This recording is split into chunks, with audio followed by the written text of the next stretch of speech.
वो फीलिंग जो है वो मैं बयान नहीं कर सकता हूँ क्योंकि हर इंसान की एक अलग फीलिंग होती है, पर इसको हम किस तरह से फील करते हैं वो एक हमारा बहुत बड़ा मिशन है। और like I said, because Saregama has this entire amazing catalog, it's really incredible to do this together. And बहुत इसमें इसमें ये प्रोजेक्ट की खासियत ये है कि एक्चुअली जिस तरह से हमने इसको विजन किया था बहुत पहले कि हम एक ऐसा एक शो करेंगे जिसमें बहुत सारे ऑर्केस्ट्रल म्यूजिशियंस रहेंगे, पर उसको हम एक कंटेम्प्रेरी स्टाइल से प्रेजेंट करेंगे ताकि बोरिंग ना हो जाए। ऑब्वियसली यंगस्टर्स को भी ये एक्साइट करे, क्योंकि सिर्फ ऑर्केस्ट्रा बज रहा है और सिर्फ खाली वो, तो शायद 35-40 मिनट के बाद लोगों को लगेगा, जो स्पेशली यंगस्टर्स है वो थोड़े उत्सुक हो जाते हैं कि क्या हो रहा है यार, कुछ मज़ा नहीं आ रहा है, कुछ बीट इंजॉय नहीं हो रही है। तो उस तरह का वो जो प्लानिंग था वो obviously with Saregama we had this amazing joint venture, और हमने दोनों ने डिसाइड किया कि इसको ना केवल एक ऑर्केस्ट्रल साउंड देना है बट इसको आज का एक साउंड भी देना है, ताकि ये जो गाने लोग सुने तो उनको आज की जनरेशन को भी फील हो।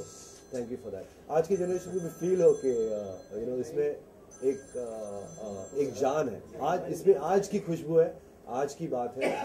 हालांकि गाने ऑब्वियसली हमारे 60s और 70s के, लेकिन इसका जो रिप्रेजेंटेशन है वो बिल्कुल मॉडर्न है। सर ये यहाँ पे रफ़ी साहब, किशोर जी, लता जी की और आशा जी, सारे गाने वहाँ पे प्ले किए जाएंगे या वहाँ पे लोग गाएंगे, किस तरह से आप चूज करेंगे? क्योंकि रफ़ी साहब के जिन्होंने भी गाने गाए हैं वो टच नहीं मिलता, वो अमर जो आपने बोला कि देखिए जैसे हम लोग कह रहे हैं कि this is not only about the singing, this is not only about Salim and me, this is basically recreating the legend, जो हमारी पूंजी है म्यूजिक की, जिसे हम गोल्डन म्यूजिक कहते हैं, उसे किस तरह से रिक्रिएट करके उसे एक नया रूप देके, you know, to bring a breath of fresh air into all the music that is there. तो this is not about Kishore ji, Asha ji, Lata ji, it's about creating an experience for everybody, taking people down memory lane की यार ये music था और ये गाने थे और ये जो एक कमाल की जो बात थी उन गानों में, उसे फिर से रिक्रिएट करना और उसे बाहर लेके आना। कौन कौन से गाने चूज किए आपने? हाँ, लेकिन इसका पहले मैं एक आपको एक थोड़ा सा कहना चाहूँगा कि एक्चुअली देखिए, लता जी, आशा जी, किशोर साहब, मोहम्मद रफ़ी जी, इनके you can't compare them to anybody. वो एक ज़माना था, वो उनकी जो गायकी थी उनकी, वो हमेशा हमारे साथ, और वो ऐसा कोई सिंगर शायद ही पैदा हो जो उनके करीब आ सके। तो एक्चुअली कंपेयर करना तो इट्स स्टूपिड, इट्स नामुमकिन है। लेकिन हम सिर्फ ये कर सकते हैं कि वो गानों को एक अलग, उसमें एक अलग रूह डाल के कुछ और कर सकते हैं उसको।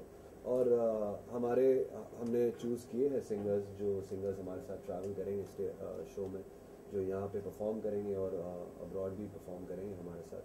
तो वो सिंगर्स अभी तक फाइनलाइज हुए नहीं, लेकिन जब हो गए तब हम definitely will announce it in a big bang. पर ऑब्वियसली वो सिलेक्शन जारी है। और मैं कहूँगा कि आज के दौर में भी ऐसे कई सिंगर्स हैं जो बहुत अच्छा गाते हैं, बहुत सुर में गाते हैं, और उनकी तालीम और उनकी सिंगिंग ऑब्वियसली हम कंपेयर नहीं कर सकेंगे। लेकिन आज के ज़माने की अगर देखने जाए, अगर आज के ज़माने का साउंड देखने जाए तो they are pretty good, and I think ये शो में वो लोग 4 चांद लगाएंगे। हम आपको गाते हुए भी देखेंगे या सिर्फ इंस्ट्रूमेंट्स पे देखेंगे इस कॉन्सर्ट में? ये तो आप भी बहुत अच्छा गाते हैं। थैंक यू, शुक्रिया। वेल थोड़ा बहुत मैं गुस्ताखी कर लूँगा पर एक्चुअली मेन सुलेमान और मेरा मेन विजन ये है कि to bring this show in a big grand way as a orchestral, as a musical show. तो वो पहले हमारी ऑब्वियसली 3-4 गाने शायद मैं लाइक आई सेड मैं गुस्ताखी कर लूँगा, बट इसमें काफ़ी सारे सिंगर्स भी रहेंगे हमारे साथ।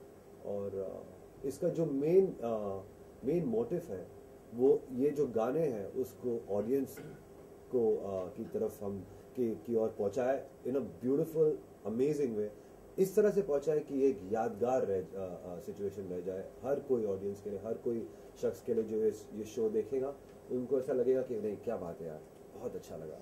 ये गाने जब तब सुने थे और अब भी सुन रहे हैं, उसमें कुछ वही बात है लेकिन फिर भी कुछ और है।